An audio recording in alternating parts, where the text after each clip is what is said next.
desempregado. Ele não é nada. Porque ele não passou no exame da ordem dos advogados, ele não pode ser advogado. Ele não passou no concurso para juiz, ele não pode ser juiz. Ele não passou no concurso para delegado, ele não pode ser delegado, ou seja, ele só pode ser desempregado. E os irmãos se lembram que eu não podia agora nem mais ser estagiário, porque eu já tinha me formado. Foi a primeira vez que eu tive que confiar em Deus. Irmãos, quando eu comecei a confiar em Deus, Deus começou a agir em prol da minha vida. Naquele dia de manhã, uma aluna na universidade, que era filha de um grande advogado, que é dono de um grande escritório lá de Sergipe, se aproximou dele e disse assim: meu pai, um rapaz se formou na faculdade e os professores gostam muito dele, eu acho que o sonho dele é ser advogado. Por que o senhor não dá uma chance para ele? Ela hoje é minha amiga, mas na época não me conhecia. E o pai dela disse: minha filha, eu não posso trazê-lo para trabalhar conosco por um motivo muito simples. Nós só contratamos advogados que tenham pelo menos 2 anos de experiência e que já sejam inscritos na OAB há pelo menos 2 anos. Nós não podemos contratar. Mas como é o nome dele? De repente ela disse: o nome dele é Luigi. Aí o pai dela: quem sabe no futuro a gente pode conversar com ele? Esse mesmo homem saiu e foi comprar um apartamento lá numa construtora. E ele foi atendido exatamente pelo meu tio. Ele poderia ter ido a vários lugares, mas ele sentou exatamente. E meu tio, ao ver o cadastro dele, disse: olha, eu tenho um sobrinho que está se formando e ele gosta tanto dessa área contábil, dessa área de empresas, ele já trabalhou em várias empresas e agora se formou em direito. Será que o senhor não podia dar uma chance para ele?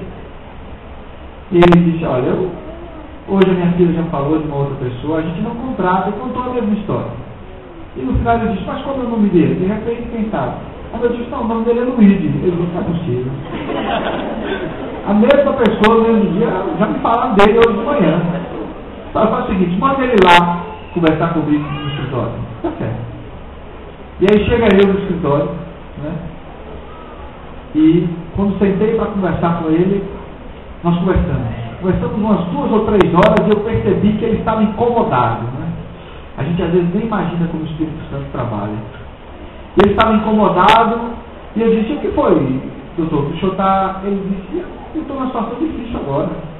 Ele disse: o que foi? Eu não sei como não me contratar. E aí, irmãos, ele me disse: agora só tem um detalhe, eu só posso te pagar tanto. Quando ele falou: eu estou rico. Ele disse que podia me pagar para eu começar. Eu disse: estou rico. Ganhava R$140 e falei: estou rico. Né? Me lembro que eu saí dali da conversa com ele, cheguei no banco e disse à mulher: quero comprar o carro. Aí já escolheu o carro? Já. Esse que o cara da concessionária sai fora. O carro tinha quase a minha idade, dele me disse, há mais de 11 anos de uso. Né? E aí está lá o carro. Ela disse: você vai dar quanto de entrada? Eu digo: nada. Eu não tenho nada. Eu estou vendo, eu vou arrumar o dinheiro para botar gasolina nele, que devia para botar gasolina sem. E ela disse: espera aí um pouquinho, viu? Ela foi lá dentro, conversou com o gerente, vi ela gesticulando e tal. E aí quando voltou, disse: olha, o gerente resolveu que vai abrir uma exceção para você. Eu disse: tá certo. E aí financiou o carro e eu saí dali de carro, né? E aí, irmãos, o tempo foi passando e esse advogado, ele era chefe do jurídico do Banco do Brasil e foi transferido para Brasília. E ele ia embora. Só que lá dentro do escritório, sócios todos envolvidos, quem me mantinha dentro do escritório praticamente era ele. Porque ele abriu uma exceção dentro do escritório e fez de tal forma que eu pudesse estar ali. Mas sempre sob a guarida dele, sob a proteção dele. E com a ida dele embora, fatalmente eu iria sobrar, né? Não tinha jeito. E agora eu tinha uma preocupação, porque agora eu tinha um carro, né? E aí, irmão, eu saí dali e disse: Senhor, o que será de mim agora? Irmãos, quando eu pedi a Deus que me ajudasse, mais uma vez eu recebi uma ligação. Fui convidado por um dono de uma construtora. Quando eu cheguei lá e disse: olha, nós estamos sabendo que o Eduardo está indo para Brasília e nós queríamos que você fosse aqui o nosso advogado. Eu disse: está certo. Ele disse: agora infelizmente a gente só pode pagar tanto. Era o dobro do que eu recebia com o Dr. Eduardo. Aí eu disse: estou milionário, vou casar agora. Né? Eu vou casar. né? Primeira coisa que eu comprei o carro, agora eu posso casar, né? E aí casei, e meu dinheirinho todo que eu tinha para pagar as coisas do casamento, né? Que não eram muitas coisas, né? Mas era para mim, era tudo que eu tinha, né? E o irmão me pediu emprestado aquele dinheiro porque ele ia para São Paulo e ele me devolveria o dobro daquele dinheiro. Tá? Eu disse, irmão, é meu casamento, irmão. Ele disse, não, mas não se preocupa, que eu não tenho resultado. Os irmãos já sabem o que aconteceu, né? Não precisa nem dizer. E aí, eu infelizmente, né? Não foi culpa do irmão, não, verdade. Ele quebrou, foi falente, mas eu não tinha nada para fazer. Quem gostou foi a minha esposa, né? Que ganhou tanta roupa que até hoje tem roupa do casamento, né? Tem que pegar na loja do irmão, porque o irmão quebrou. E aí, irmãos, eu tive que pagar as parcelas, que meu salário nessa construtora era a conta certinha de pagar as nossas dívidas do carro e sobrava exatamente R$100 por mês. E era assim, no final de semana a gente saía, no outro final de semana quando os irmãos da igreja diziam, e aí, vamos sair? Não, estou cansado. Vamos descansar. E assim íamos, né? E aí um dia eu estava fazendo uma viagem e disse a Deus, Senhor, eu estou muito satisfeito com tudo que o Senhor me oferece, mas eu queria que o Senhor me trouxesse mais desafios para a minha vida. Eu queria que o Senhor me mostrasse, dentro do direito, dentro da minha área, que o Senhor transformasse a minha vida, porque o serviço que eu estou fazendo é um serviço repetitivo. Prosperidade é isso, irmãos. É quando você pede a Deus, não é só dinheiro, não. Quando você pede a Deus, que lhe dê uma vida plena. Que você esteja feliz no seu trabalho, que você esteja feliz nas suas atitudes, que você esteja feliz com a sua família. Não é só ter dinheiro.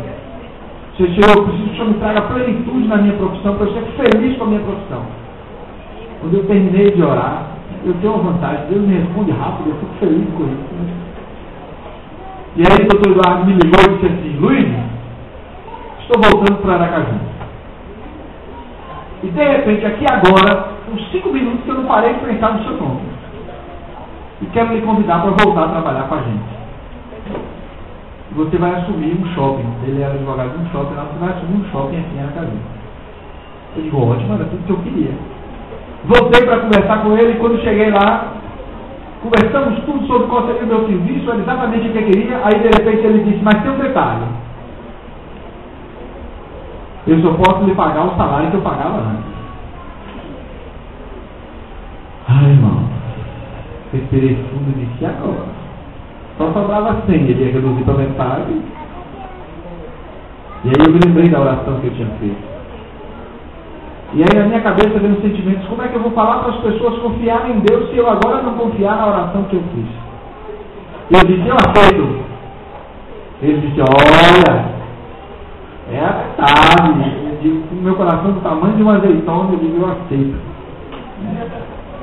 Ele disse, então tudo bem, você começa amanhã. Eu digo, não, eu vou lá avisar primeiro o pessoal da construtora. Fui conversar com o dono da construtora, agradecer pela oportunidade.